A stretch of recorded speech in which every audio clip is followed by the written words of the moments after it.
Alison Rosen. Alison Rosen is your new best friend. Alison, with her the good times never end. Alison Rosen, doing the wavy pencil dance again. Alison Rosen. Alison's your new best friend. Hey everyone. Hi. Hello. Welcome to another exciting episode of Alison Rosen is your new best friend. I am sitting here in the pod cabin with my husband, whom I will say hello to in but a moment. But I just want to start by saying hello and welcome. Please, if you haven't already, leave us a comment, a review really is what they're calling it on the streets. On Apple Podcasts. It helps out the show so much. If you have left one, perhaps you'd like to update it. And as I always say, if you love to hate this show, do your worst in the reviews. Insult Daniel to your heart's content. I do it. But give us 5 stars. Don't poison the thing you love. What are you holding on to those stars for anyway? Exactly. What are you going to do with them? You can't take them with you. Right. Might as well. Yeah. Speaking of, I don't know how this relates, but something from what I was just saying and then what you said made me think of this right now. So Daniel and I were on the road today. Like Willie Nelson sang, we've been on the road again because we drove down to Orange County in the morning and then we were on the road again when we came back. So we're road weary. We're like a couple of road jackals. Yeah. Daniel made me drive, which violates the terms of our relationship. Our marriage contract is now null and void. Yeah. I made Daniel take notes while we were driving about things because I wanted it to come up on the show. And Daniel wrote down Alison's crazy driving. Yeah. Which, well, so we'll get into that. But whilst on the road, it was very stop and go. So I decided on one of the stops that I just. Well, do they know that? I mean, LA has traffic. Yeah, so we're in LA, where you may not know. You might not know, but sometimes on the freeways, sometimes it can take an hour and 20 minutes to go 27 miles. Yeah, and then you'll be driving for a while. You'll have all sorts of thoughts. Good ones, bad ones, medium ones, boring ones. Homicidal ones. What's husband side? Homicidal ones, spousal, I was trying to make a joke, but I don't know. Anyway, and then you'll look and you'll realize, 2 minutes went by. We still have 58. I know the math's not, adding up, but we still have 58 minutes. That's if you got in the car and it was going to take you 58 minutes to get somewhere, you'd be like, oh, that's a long drive. And we have that left after I think they know how long drives work. But anyway. Also, they know how time works. Do they? Well, I hope so. Because they're devoting a chunk of it to this. Well, we're here to make time go fast. Yes, that's right. So anyway, I decided to look at my email. I don't condone it. Yeah. We weren't really moving. Do you have a large zit on the side of your head? I don't know. Because there's something there. Were you rubbing it? This is a bump. I don't think it's a zit. Let's check it out, and then I'll get back to my story. Turn. Oh, maybe it's a bite. Does it itch? I think it's just a bump. Well, Daniel has some kind of pustule or boil. It's not a zit. It's just like a little bump. I mean, that's what you say, but that's what she said. It's good stuff. Okay, so anyway, I looked at my email and I got an email from Barclaycard, which is a credit card that Daniel and I have. Well, we both have them. At one point, it was a good card with like good rewards. This is not an ad, by the way. I'm de-influencing. Can you turn down my headphones? You're super loud in my ears right now. All right. I'll try. We're yoked together, so I'm turning us both down, but that's fine. So anyway, I shut my card down, and then I still owed a little bit on it, so I paid it off the next month. So then, and you need to we basically need to shut them down before the annual fee kicks in for cards that we never use. Right. So then I look at my email, and it's like, we have various private payment plans. Don't fall behind on your payments. It looks like you're having, did it say that specifically? It looks like you're having trouble catching up with your payments. Are you right now reading about, you talking about emails from your credit card on your show? Yeah. God. Well, it gave me a bit of a jolt is what I'm saying, because I'm never late on my payments. So, yeah, okay. Alison, having trouble keeping up with your payments? We'd like to help you by giving you private access to options you can review on your own. Bring your account up to date, blah, blah, blah. So anyway, I'm concerned that what the fuck? Because if I'm accruing late charges and interest on stuff, I'm just saying something fucked up is happening and I don't have time to look at it right now. Oh no. The wheels have come off. Chill, light on my side is the eagle. I was trying to get back to the window that has the calls, but I accidentally opened up the window where for some reason we were playing 311. I know why we were playing 311, to discuss the sound of the snare drum. Anyway, I'm just saying, you guys, something about you mentioning the stars made you think of something super boring. And yes. No, it made me think of the credit card email for some reason, but I don't know why anymore. Have you gotten any other interesting emails you want to talk about? No, not really. Let's take a look. It's mostly I mean, at this point I'm subscribed to like a fair number of Substacks because I have a Substack. Sure. And I wrote about something this week, AlisonRosen.substack.com. Head over there. Oh, a podcast that I would like to go on is inviting me on. They want to know if I can go on a certain week. Mm-hmm. That'll be good. Let's see. Oh my God, I'm invited to a volunteer appreciation luncheon. That's nice. For volunteering at Elliot's school. Possible guest. Do I want this guest? Nope. Because I don't know who that is, but maybe I'll look into him. It's the huge. It's the huge. And this alarming missive from the credit card company. But that wasn't what I was going to talk about. No. Thank you for leaving a review on Apple Podcasts. And then also, I'm on Patreon. Patreon.com/Alison Rosen. Go there. All sorts of great stuff there. Okay. How's it going, Daniel? Oh, I'm suddenly really tired. There's nothing. Is it because I'm talking? Well, that is part of it. Mostly it's being in the car for 2 hours. I'm always exhausted, and I always marvel because I haven't done anything. It's not I know. It's like traveling all day, and you're like, all I did was sit in a box. Why do I feel like I have? You think you'd be hyper? Yeah. Yeah, that stored up energy, but it's the opposite. I'm completely wiped out. So I had to drive because you had to deal with something on your phone. Something came up that you had to deal with. So we pulled over, switched places. But I want to know the experience. Like, would it have been better for you if you had been able to drive? Would you have enjoyed that more? Those 2 hours in the car. That's a tough one. At least when you're driving, you get to do something. You're doing something. Well, in theory, but I didn't feel like I was. I felt like I'm riding the brake is what I'm doing, and I'm trying not to hit the car in front of me. Yeah, when you're in the passenger seat, you're just like, you're just sitting there. You're just fucking sitting there. So I think I prefer to drive just because it's like, at least I can drive. That's a thing I can do. Because like you're not good at other stuff. I just get like much more, antsy and yes. I was making a joke. The time goes by slower, I think, when you're sitting in the passenger seat.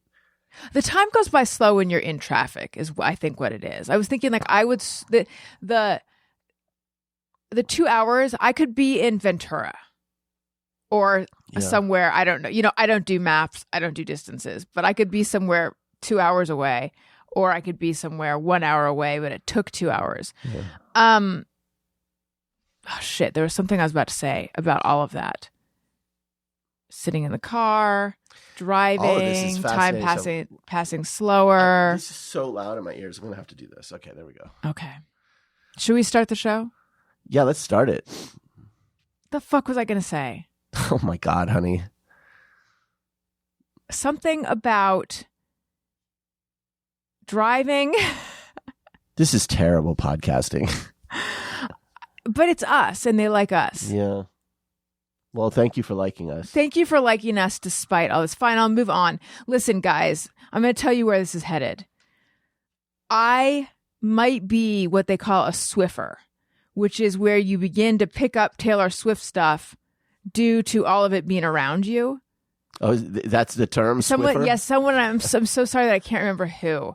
People have been sending a lot of Taylor Swift stuff my way ever since you become a Swiftie. And you won't even call yourself a Swiftie. Well, I don't know what one needs, what the qualifications are for being a Swiftie. It feels like from everything that I see that I'm not quite at the level that one would have to be to call themselves a Swiftie. Well, I'm sure it's a spectrum, but I think you're certainly on the board. So anyway, we're going to get into that later. We're also going to get into various calls that we have. But first, let's just head on back to the 5 freeway or whatever it was. We were on all so the many. We took a tour of freeways today. And let's talk about the thing that you dubbed Alison's crazy driving, because a situation happened between us and we saw it in 2 very different ways. So would you like to explain what happened, or shall I? I will. It's my show. So we're driving and all of a sudden Daniel notices that the cars way ahead have come to a stop. So he goes, whoa, slow down, or something like that. And okay, come back, get on mic. Apparently Daniel already has I'm out of here. Come back. You're not on mic yet, honey. Hang on. Well, I'm putting on my cans. I know, but you started to talk. But I wasn't saying the important stuff. I know, but I think it's frustrating if it's like. No, they're smart enough to know that the ums and the uhs aren't. Anyway. Right. You know how people leave it on the cutting room floor? You leave it on the unmiked air. We were coming off of a freeway and then merging onto another freeway. So it was one of those like 1-lane things when you come off of a freeway, 1 lane, like, and it's curving. There's like kind of a sharp curve.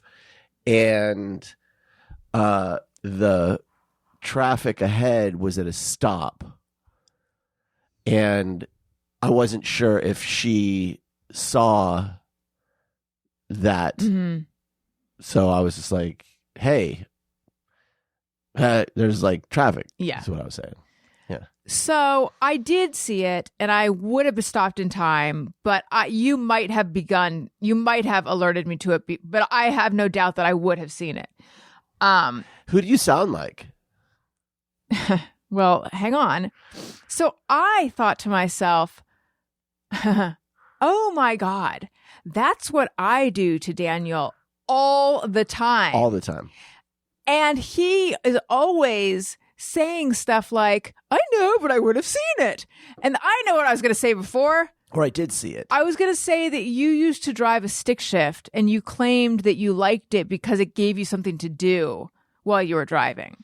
You don't like to be just doing nothing while you're driving. I'm so glad I finally found the key that fits that lock. So anyway, what are you laughing at? How terrible. Just, how much better the show has become since you remembered that. We went from 5 stars to 6. Yeah, I think so. To 5 stars and 1 little point of a star. 5.2 if you're going to be a decimal nerd about it. So anyway, normally Daniel drives and the cars will be slowing down or they'll be stopped and then he'll speed up to get there. Or so it feels like there's acceleration, in which I think you have claimed is because you used to drive a stick. Oh, I would have gotten here anyway. Because you used to drive a stick shift. I don't know what it is, but for some reason you accelerate toward the cars that are all lined up, bunched up. And it scares the shit out of me every time. And I go, speed up. I do not speed up. It feels like it. Okay. I'm just telling you what my body tells me. Right. So anyway, I do a combination of that thing where you like slam on the imaginary brake on your side and, grab with the side of the car, or I go, I make an array of noises and stuff. And Daniel doesn't do the thing that some people would do and go, oh my God, I'm sorry, madame. Did I frighten you? No. he just bristles and he gets defensive and he goes, okay, but I would have seen it. No, I don't say I would have seen it. Okay, but I would have stopped in time. Yes. Yeah, I would have stopped in time. And then I say, okay, but did you see they were slowing down? And you're like, I would have stopped in time. So when I had my incident today, when I stopped thoroughly in time, I didn't even have to slam on the brakes. You didn't even feel your body lurch forward, did you? I don't remember. No, the answer is no. But that's because I alerted you far in advance. Of course you think it's that. I would too. So I thought to myself, oh, now he's going to have a moment where he goes, I know, I did the thing that you always do. What a funny twist of fate. But instead, that was not the stroke of inspiration. What? Not inspiration. What? I don't know what introspection. Introspection. That was Sure. not the blast of introspection that he experienced. What was it that you said to me? And I hope you I don't remember because remember. I forget. I I know it was something that seemed worthwhile to talk about. I mean, I think. Oh, no, I know what you said. You said, Good. I know you're perfect, which is how you always want a kind of come to Jesus conversation to start. Yeah. The conversation where he admits he sees it now from my side. You always wanted to start with, I know you're perfect. I just wanted to stipulate. You never, ever make mistakes. But, and then where did you go from there? Maybe now you'll have a little, humility, a little, you'll, I can't remember exactly what I said now. You'll, maybe, I don't remember. Think twice about being such a Finish the sentence. a banshee I don't know. I don't remember what I said. I wasn't thinking I would be repeating this conversation anytime. I feel like you were coming from like, oh, I guess we all do it, don't we? Where, when I think about it, we both experienced it. We both realized we were in reverse roles and we both expected the other one to now understand us better. Right. Like you were supposed to go, oh. But we came away with no understanding at all. We came away more entrenched. Well, because... Well, I'm torn. Okay, so I think on the one hand, I was justified in that because... Oh, you think that, do you? You are a more reckless driver. What? You are. Are you serious? I am dead serious. Are you even serious? I am so serious. Wait, no, are you being serious? I feel... Is this opposite I feel day? unsafe driving with you. Often. There's lots of Oh my last God. minute, oh shit, I missed the turn and we're cutting across that part of the... We did that once today. Yeah, but there's but you do it all the time. I never do that. Yes, you do. I never do that. You have done that. Maybe years and years ago, but that's not a I common never. occurrence. An elephant and Alison never forget. Do they know elephants never forget? But that's aside. That's a whole separate episode.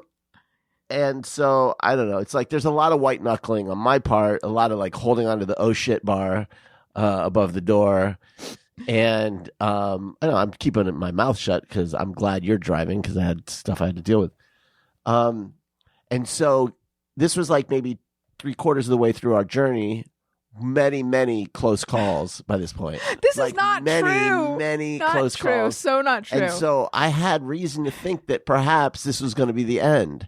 And I didn't want it to be the end. Okay. I wanted to continue to live primarily to record this show. For you guys. We needed to survive for you. So I said something, I spoke up. Yeah, you I saw used my something. voice. Yeah. Okay.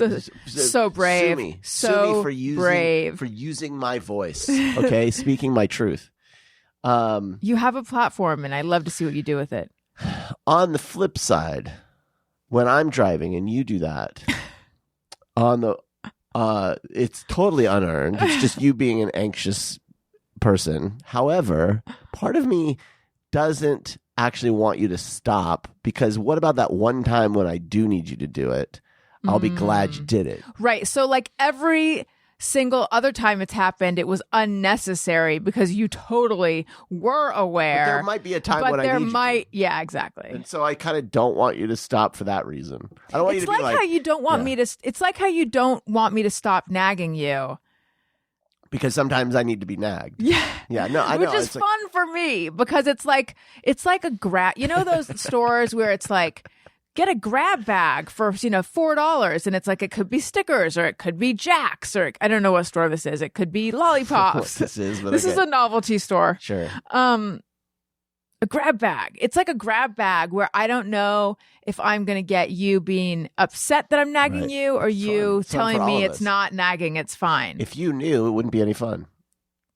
Let's try it sometime. Yeah. So Daniel doesn't mind. No, sorry. He doesn't like being nagged, but he does like reminders.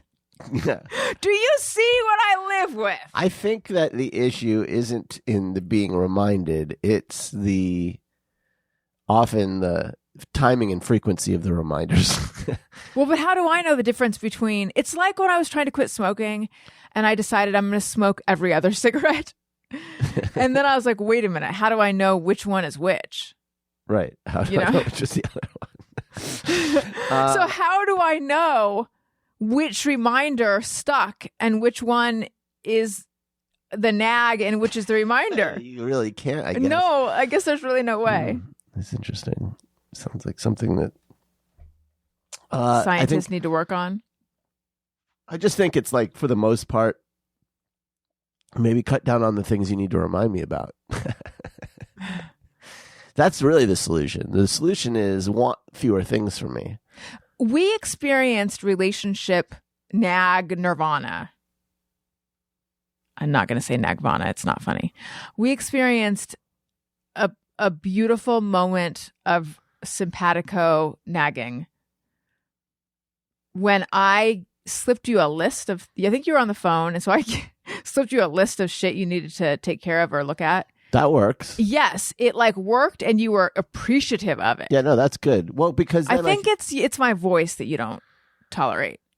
I don't retain things that are told I to me. know. I don't either. You and I are both, we need to read things. I'm visual. If I see it, then I can retain it better. I'll remember. So my therapist once said, I'll say exactly what it was about. It was about that Glennon Doyle book, Untamed. I don't know if you know who this is. Mm-mm. And I don't know how my therapist feels about her now, but I told her I was reading it. It was like the week that every single one of her clients was reading this book. And she's really wanted me to listen to the audiobook. She's like, because you're such an auditory person or something like that. And I've thought about that no less than 600 times since then, because maybe I am. Maybe that's based on the fact that I have a podcast, or maybe that's based on the fact that I pay attention to tone of voice. But if someone tells me their name, I have trouble remembering it until I can see it. right. I doubt myself a lot. Like, yeah, I really need to be able to read something. Mm-hmm. So anyway, I just thought you would have more of an understanding of the position I'm in when I am when I am concerned you're not going to slow down in time. But it seems you don't. Because when you do it, it's my fault. And when I do it, it's my fault. That's right. Do you really feel that my driving is reckless? Oh, I wouldn't say that, but I would. I mean, I did say it. Well, you wouldn't right now. But I wouldn't. I was sort of joking, but I do think that you Well, I have no sense of direction. are a little bit more squirrely as a driver. You're more of a squirrely driver. I am. In fact, if I may, I had a small bone to pick with you. Okay. I have a new phone. Yay for me. Mm-hmm. I just got it up and running last night. Mm-hmm. And so right now I have two phones because, like, I don't know if everything's, yeah. So I need ways to get from my bedroom to the living room. So I need ways to get to where we're going.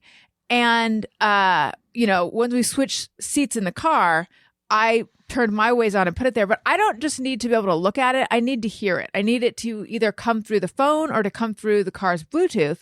And it wasn't hooking up on Bluetooth. And for some reason, I couldn't get the volume on the phone turned up enough. So it was like, in 10 miles, turn right. Or it was like, stay left. Can you hear that? Mm-hmm. Okay, well, I couldn't hear it. But you couldn't hear it. It was that, right.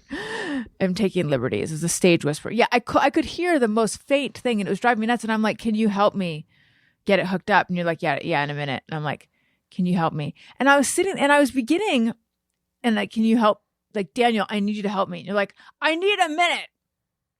And you said it exactly like that in that tone of voice. Mm-hmm. And I was sitting there thinking, I understand what's happening. You feel that you have to put out this fire, but I have no sense of direction. I don't know where I'm going. So without the phone, and I can't see my phone that well, even though at this font level I can, but I don't feel safe when I'm just looking at the phone to see what my next turn is, even though we're on the freeway. I need something talking to me. So you're being annoyed at me. It's like, okay, but I'm like, it's like I'm a blind person. I know we have some blind listeners, so I'm sorry for making your culture my costume. I am a blind person in a room now, and the person who's leading me around was like, in a minute. Do you feel bad? No, because we were on a freeway. Mm. I knew that we had a ways to go before our next event, whether it was getting on another freeway or what. But I didn't know that. Okay. But I did. But I didn't. I'm not driving. So there were no consequences. I knew that you may have been stressed. I felt very anxious about it. Okay. Well, that's your responsibility. I was under a lot of pressure to finish the thing I was doing. Like, it was time sensitive. And so I had to finish that if I felt like we were in, passengerized me. You made me a passenger in the driver's seat. Mm-hmm. It's like if you're driving with someone and they know the directions and they're like, just keep going. Don't worry. I'll tell you when we have to do something. Mm-hmm. But worse than that, if that doesn't sound bad, it was worse than that, you guys. Yeah. Anyway. We were fine though, weren't we? I'm going to cross off Allison's crazy driving. We made it, didn't we? We did. I need to issue, Tony, get your finger on the drop button and get your brain on the drop selection, because I don't know what one goes with this, but like, I need to issue an Allison's product pick correction. Podcast Pals product picks. Which is something I've never done on the show, okay? This is groundbreaking territory. In the 12 years that I've done this show, more if you add the time that it was a video show. And I know that I've only started doing product picks in the last year, but still, in the 12 years I've been doing this, I've never had to issue a product pick correction. Tony, play some kind of drop to herald this being a big deal, and don't play Tony's picks. And also don't play Tony, the Act in Living Spaces. You can leave this in so that they can see what you have to deal with. It's similar to what Daniel deals with.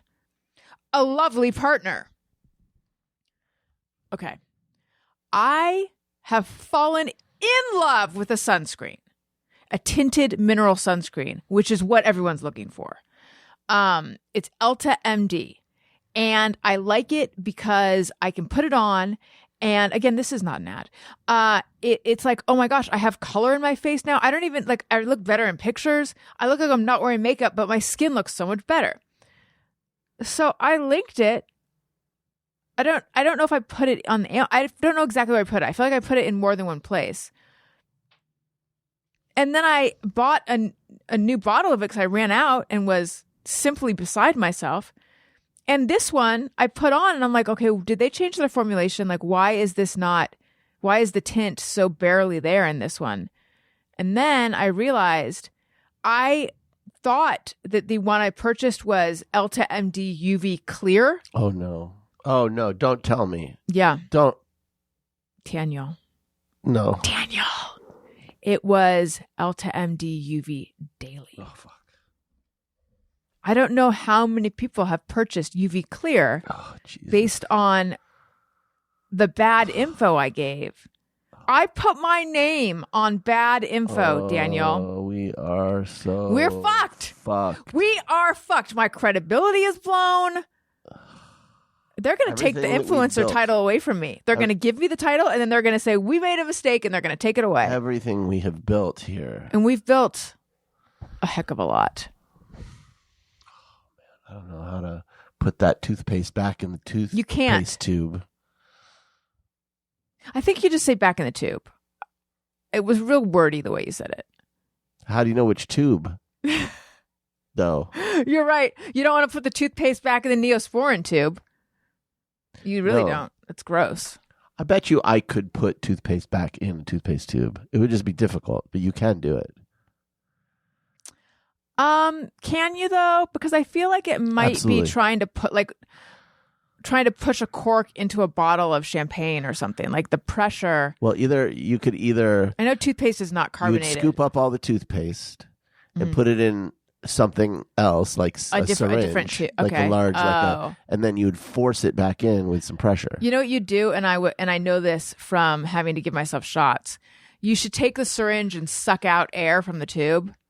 Well, presumably the air is out of the tube because that's how the.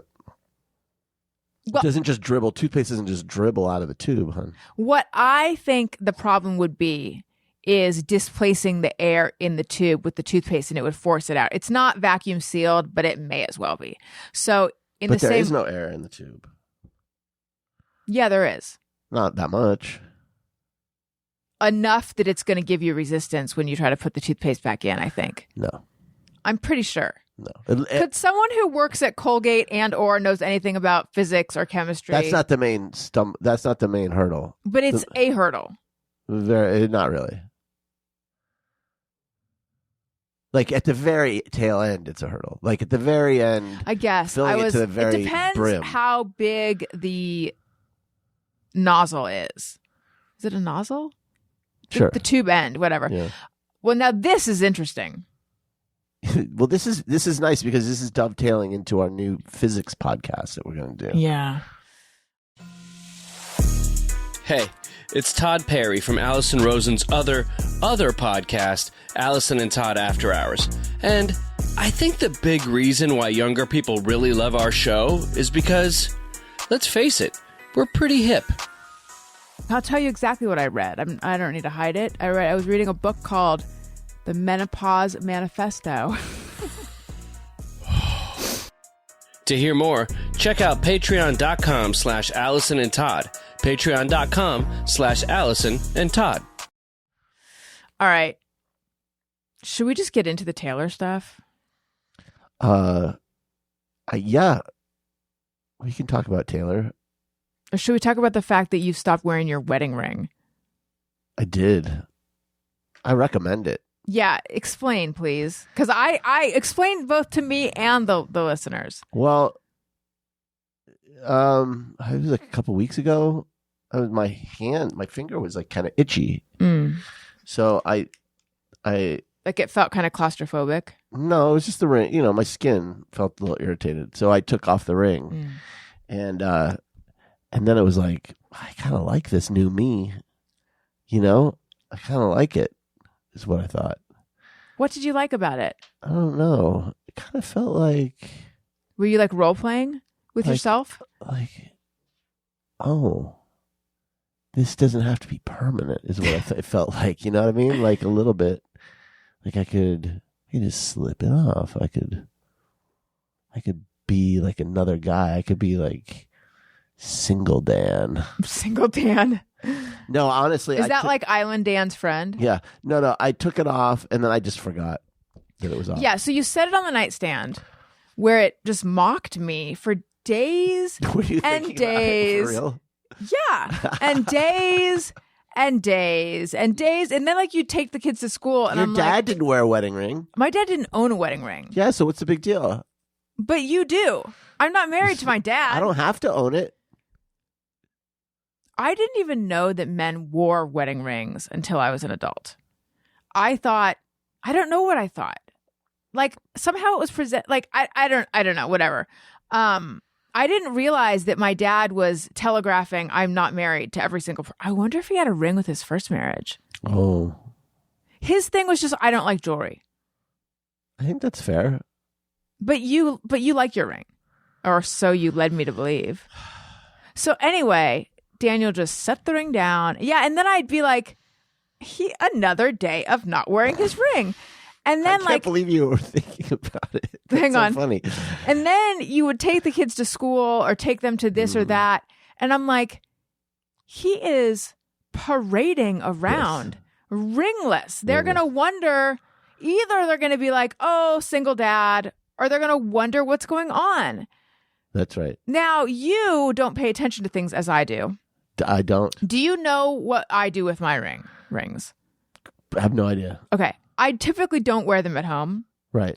I put them on when I'm leaving the house. Okay.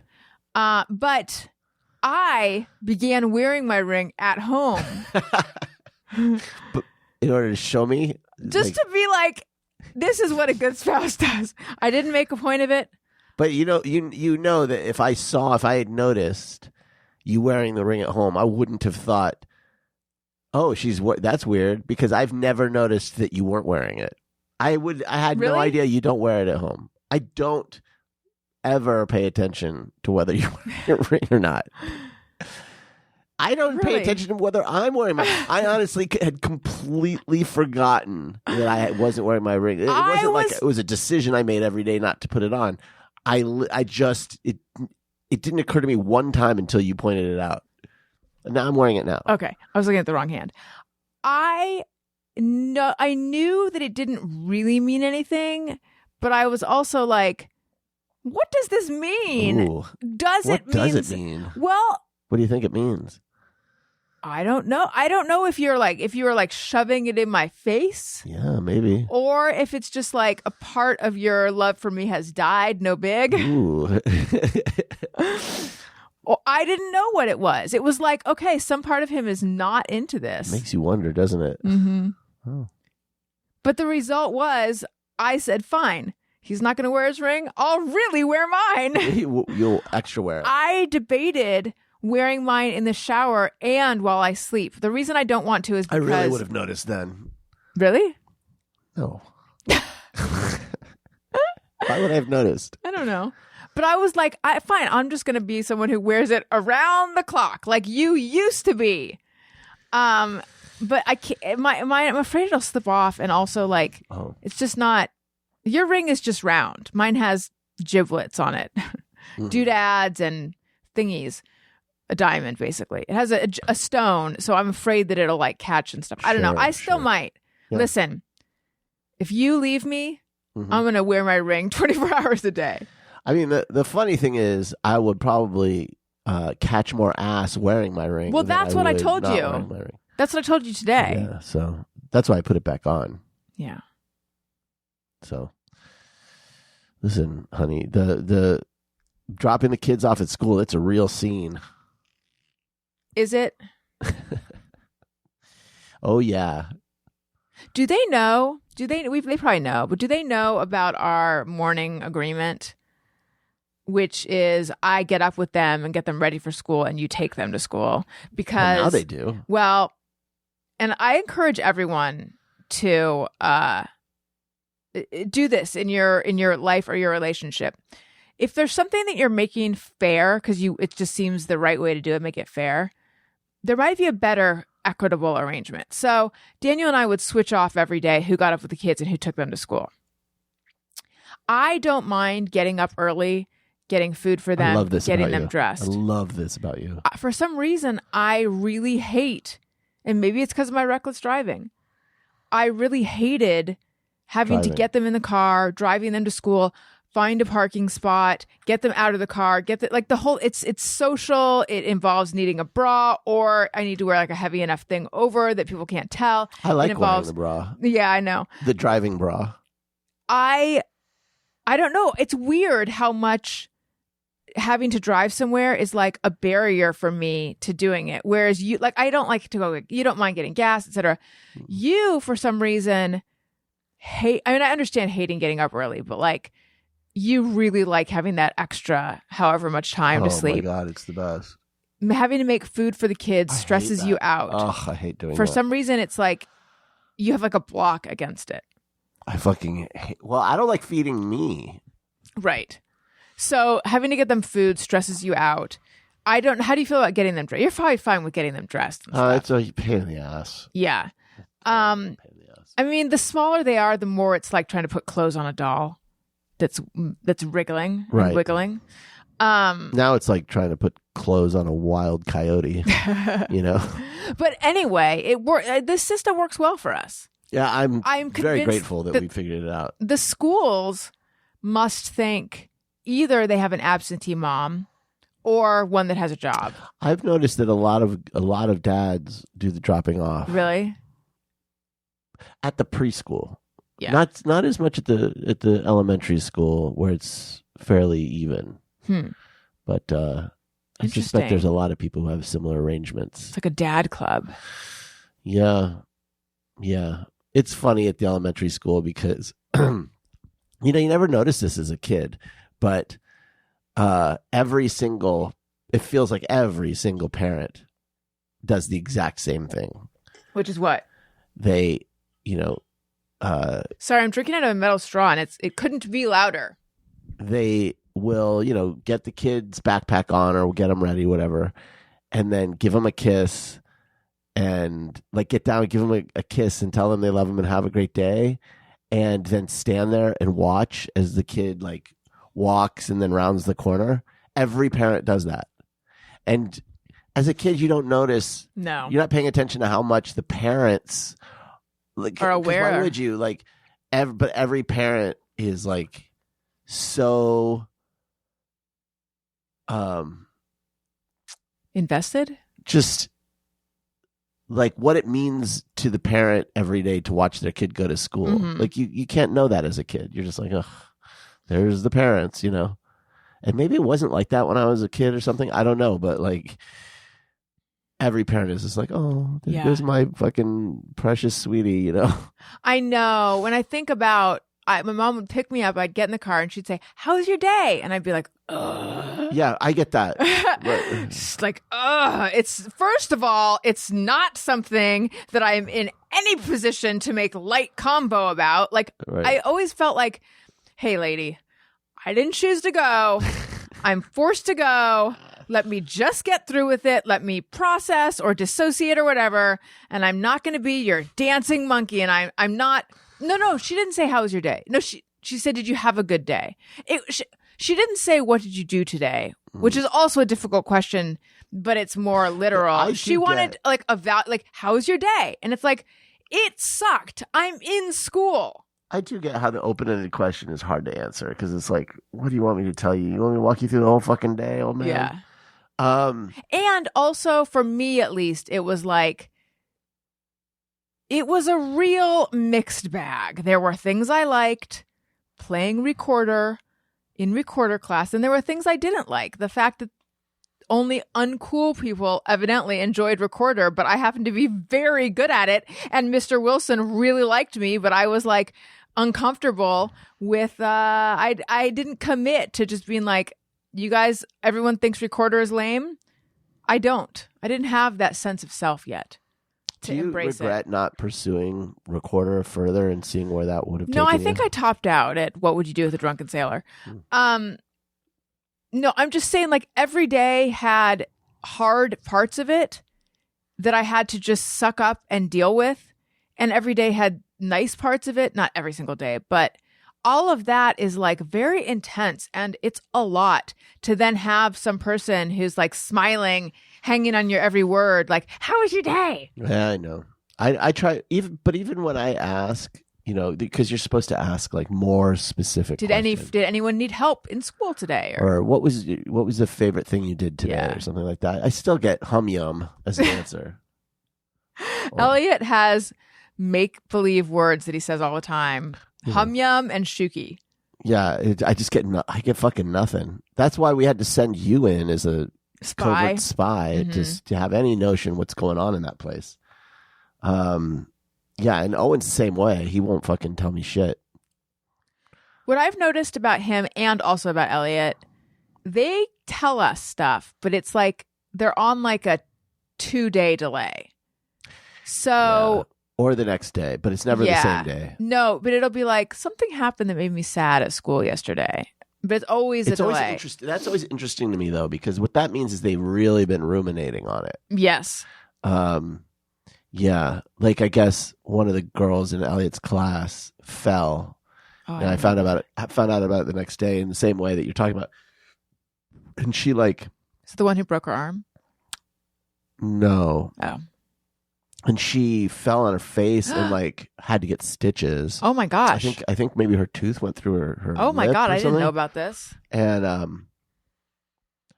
And yeah, he was really worried about her. It was sweet. It was really sweet. I thought he was telling me because he was going to tell me that everyone laughed at her and stuff, because I guess he tripped and fell and everyone laughed at him. Oh, he said not everyone. He said some of the girls said, "Are you okay?" Yeah, but you know how it is. Like, if you fall or drop a tray or something, and the kids laugh. But thankfully, because this girl is just such a sweetheart, it's like I was like, "Oh no, please don't tell me that they laughed at her," and they didn't. He was just worried. Good. I'm going to write down a name, and you tell me if this is who it was. Yes. Oh. Yeah, I know. So anyway, you know, our boys are sweethearts. They're going to get walked all over in this life, so that's why I've got them in karate. They're too sweet for this world. By the way, are we in like a perpetual karate? Yeah. I signed up for the next. Oh, you did that on purpose. I didn't know if it just automatically renewed. Mm-hmm. Yeah, because at the end of this, he'll test for his next belt, and then it just keeps going. Okay, as long as you meant to sign up for the next one. I thought maybe it just like was an automatic payment. No. You have to actually, and if you don't do it right away, it fills up, and you could miss a session. You don't want to. All right. He's enjoying it. Kids, they're always going to not want to do the thing. They'd always much rather I think sit. They get that from me. They're always going to want to sit on the couch and fucking fart around, play video games. Mm-hmm. But once they're there and after they've done it, they always feel better. And so it's our job as parents to know, to peer into the future. Go, you're going to be glad that you did this. What are you doing? I'm looking to see whether we should play this call. Oh. I think we should. Hey, Alison, Mark from Pittsburgh. I have a JMO for you. I would be shocked if this is not everyone, but in the old days, it was always exciting when you would watch the odometer on your car flip over to like a nice even number, 20,000 miles or something. It was a reason for celebration. And nowadays, I do this with YouTube videos, Instagram, anything that has likes. I love seeing that there are, like, if there's 49 likes, I'm like, yes, I can like this and be number 50, and it's a nice even number. And I'll even look at the, it would be 29,000.9, 29.9 thousand, likes. Subscribers. So I look back to see if I made it switch over to the next, to the 30,000 likes.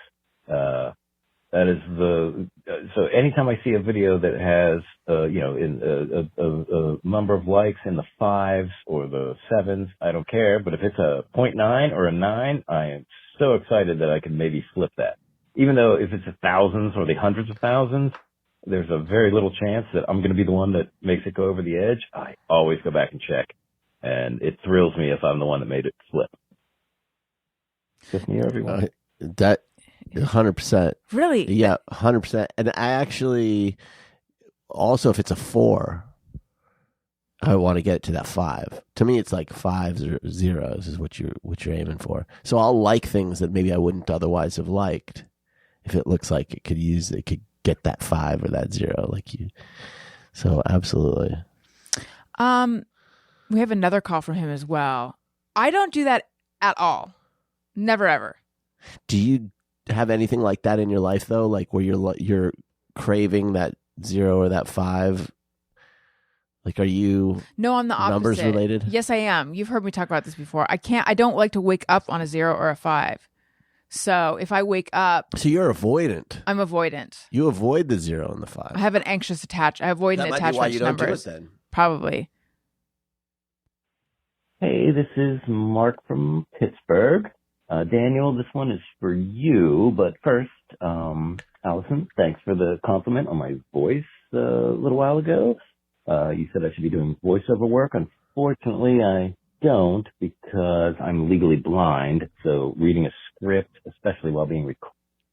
And yet, look, I don't mean to poke holes in your story. Okay. But I'm not buying. I'm just kidding. I am buying it. But he can see the numbers in his JMO that he sent. Well, they in. might read because Like a screen reader?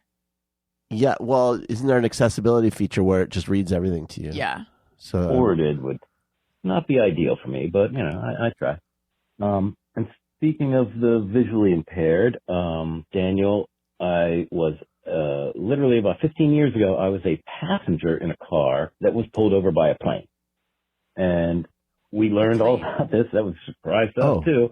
But it's not just the plane. I'm pausing it because you look confused. well, you he were said pulled over by a plane, but it's that was. I've been educated a little bit Okay, on this. let's I think okay. I know what he's about to say. Yeah. It's if you sort of think about like a DUI checkpoint, they move those around and just pull over random cars. Well, in this case, there's a plane going overhead at certain times, and they do the radar and say, "Here's your white, Hyundai Sonata," and they already have a roadblock set up down the road. And so the plane does the radar, and then it radios to the police at the checkpoint saying, "Pull over the white Sonata that comes by," because they were going 79 miles an hour. And so the signs are there for two reasons, I think. One is so that when you get pulled over and you just got there, it's like, how did they know I was speeding?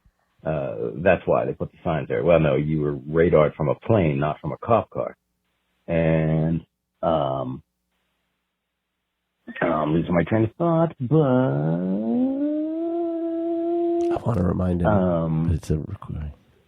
That so the signs are there just to say, like, how the I fuck this all up.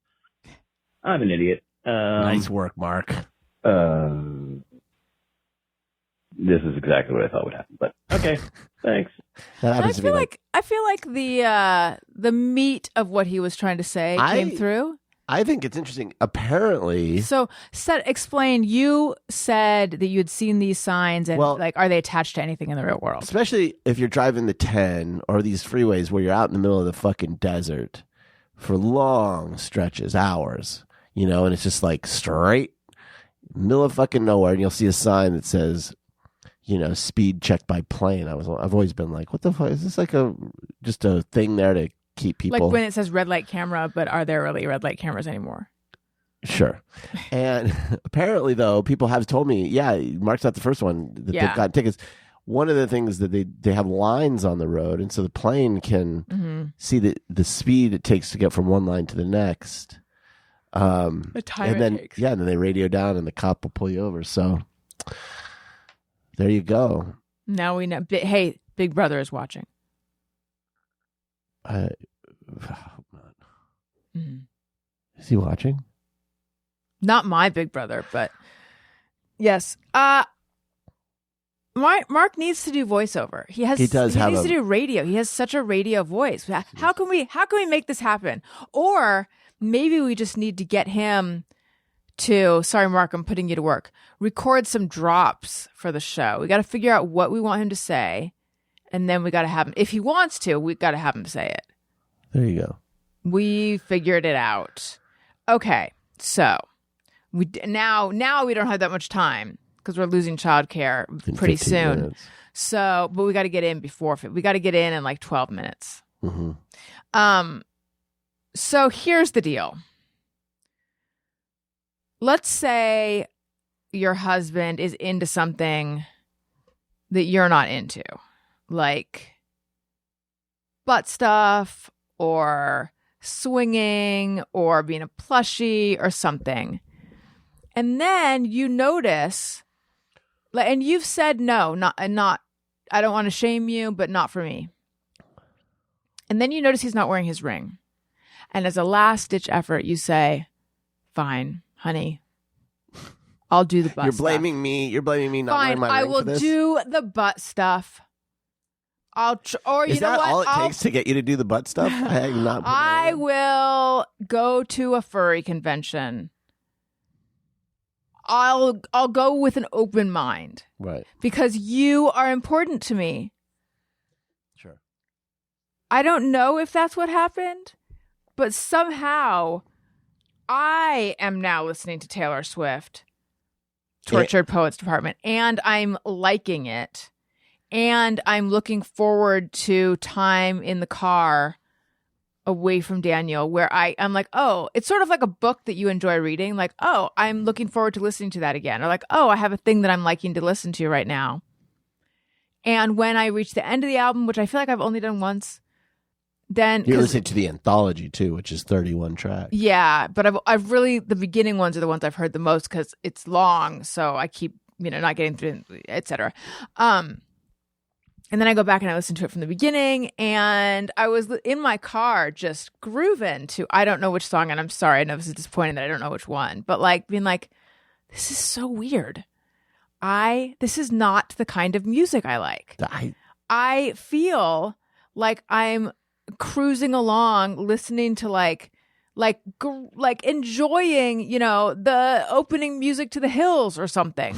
Like this female slow pop. I mean, there's some faster songs. I call it comfy pop. Yeah, like that's not my. You know me. It's comfy That's music. not what I listen to. And also, but then I go, but her lyrics. It's the lyrics. It's the lore. It's the all of it. It's like getting into a new soap opera. There's endless facets to it. But You haven't even scratched the surface. I haven't. I know. I don't even know exactly what Matty Healy I have a sense of what he looks like, but I don't know him. But I am like, and this is surprising because I love poetry and I'm a word person. I'm typically not a word person in my music. Like, I'm the kind of person who there's a song I've listened to over and over again, and then I'm like, what is this about? And then I go to see what it's about, which is always fun. But there's no songs where I love up till now, where I love the lyrics and that makes me like the song. Yeah. It's so weird. Do I have a brain worm like RFK? No, but I have an earworm. So anyway, so far, my favorite songs are I Can Do It With a Broken Heart and Smallest Man Who Ever Lived. But I also keep getting Ricochet stuck in my head, which is not from this album. The two from this album, though, she's doing live now. She's added those to the eras. The ones I just are the ones I just said, like the breakout songs that everyone likes. I'm not sure. Like what the most popular. I mean, I don't know about Smallest Man if that's one of the ones. I would say I also like I Can Do It With a Broken Heart, though, probably. I also like Who's Afraid of Little Old Me. That's a good one. She does that one too, I think. I like the lyrics to But Daddy, I Love Him a Lot. I don't know that I love that song, but maybe I'll come around to liking it. I need to say something about I Can Do It With a Broken Heart. Okay. You wanted me to read the lyrics to a song. You wanted me to read the lyrics to But Daddy, I Love Him. Yes. And you told I gave me, you the wrong one. accidentally told me I Can Do It With a Broken Heart. Yes. And I read those and I was like, okay. To me, this is like, you're wondering why do you want me to read these? yeah, well, it just felt very look, I'm sorry, I'm going to say something negative to our queen, but I've come around. It felt a little bit cliche, like, yes, the dichotomy between a performer, their exterior, and what's going on inside is well-trod territory. Like, there's no business like show business. We smile when we are down, like that's what that is about. Like, okay, this is a take on that, but it just didn't seem that deep, I guess. But it's like the one that I'm the most excited to hear on the album. I think just the music itself. I really like it. It's a fizzy pop song, but also the lyrics, I don't know, they've taken on more, they mean more to me now as well. I don't know. I guess it's like, there's just something about her. I cannot believe I am in this position saying this, but like there's something so real and so raw. And like it's like you just can feel how hurt or how really truly angry she was. And also it's kind of interesting, someone at the height of fame writing from that perspective. I feel like oftentimes you get really famous people trying to, and I haven't read any of the like criticism, and I don't mean that in a negative way. I mean, I haven't read any sort of like, I haven't read any cultural analysis of her stuff, so I don't know what they're saying. But usually you get a super famous person trying to write relatable lyrics. But instead, she's being like very naked about her power and about how good she is at what she does and about what the experience of being Taylor Swift is like. And I think because she's being so specific, it actually is really relatable. It's what I do. Yeah. I'm joking. I would go ahead. I'll let you finish. Yeah, I don't know. I don't know what's happened to me. I think it goes a step further than that, though. Even she's not like just being honest. She's taking risks with where she's directing her anger, which I think is really interesting. Like she's mad at the fans. She's mad at her fans. There was like, so the first show back after a hiatus was like a couple days ago, and she had removed a song that was like, I think it's called "Long Live." And the fans love that song because that song is like for them, apparently. Like this is her song for the fans. Okay. And she took it out, and there was like, there's all this outrage. Them, or like what? Well, and then she replaced it with "But Daddy, I Love Him." Oh my God! So, and there's all this stuff like I forget which song from the new songs, but she's standing on top of this like riser that's got mirrors around it while she's singing how angry she is. It's like she's pissed at her fans, right? Because her fans fucked up. So, like, so much of the album is about how in love she was. Like, this was the relationship. Right. This guy, she was so in love with him, and the fans like fucked that up, right? And I don't think that's the sole reason. Sarahs and Hannahs. The Sarahs and the Hannahs. And she's pissed.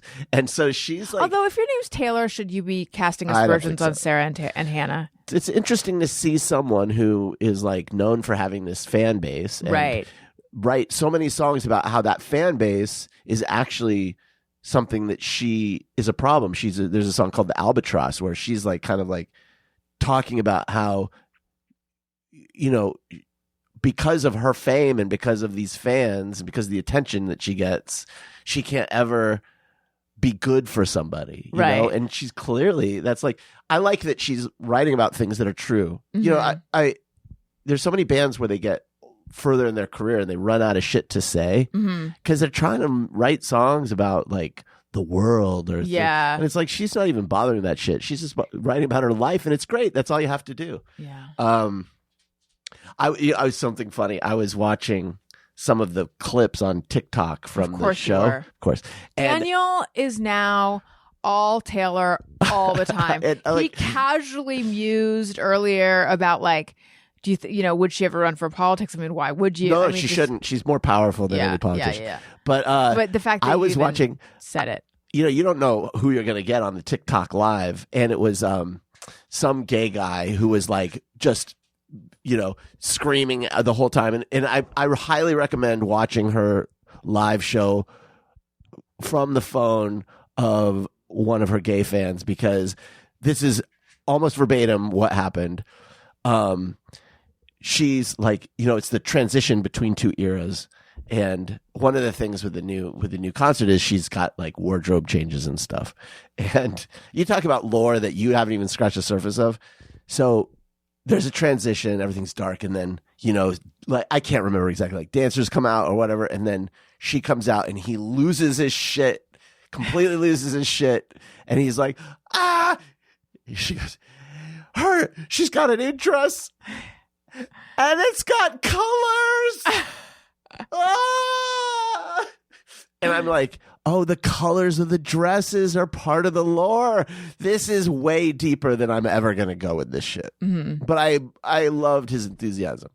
I'll say I know enough I think that the songs to me, like, I get it.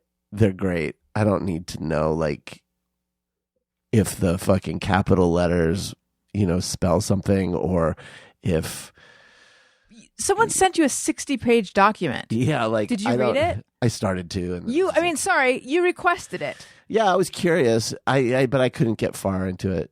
It's, It was talking about her friendship with someone named Abigail. Like, I'm interested in the broad strokes. Like, okay, good. This is kind of what happened. That's good. That helps me understand. That song Cassandra, like, it's pretty clearly about Kanye and Kim, and so I like knowing that, but I don't need to know the deep lore. Which, by the way, apparently she absolutely does code into everything. This is one of the things she does, which is why I'm not theory about her being on the spectrum, because it's like she, in an almost obsessive way, like, puts all sorts of codes in all of her music videos and every picture that they release, and so the fact that the fan base is decoding that is not them being psycho. Right. She's doing it for them. She's making them psycho. She's like creating this engagement, which is actually pretty brilliant. But I'm not ever going to go that. I was thinking today about QAnon and about the rise of Jew hatred right now, which is the new cool thing. My opinion is, when you hear people screaming about Zionists, it's the same rhetoric. I mean, very early on, someone said something about how, all this like conspiracy theory about Zionists. And then I just wrote back, did you translate this from the original German?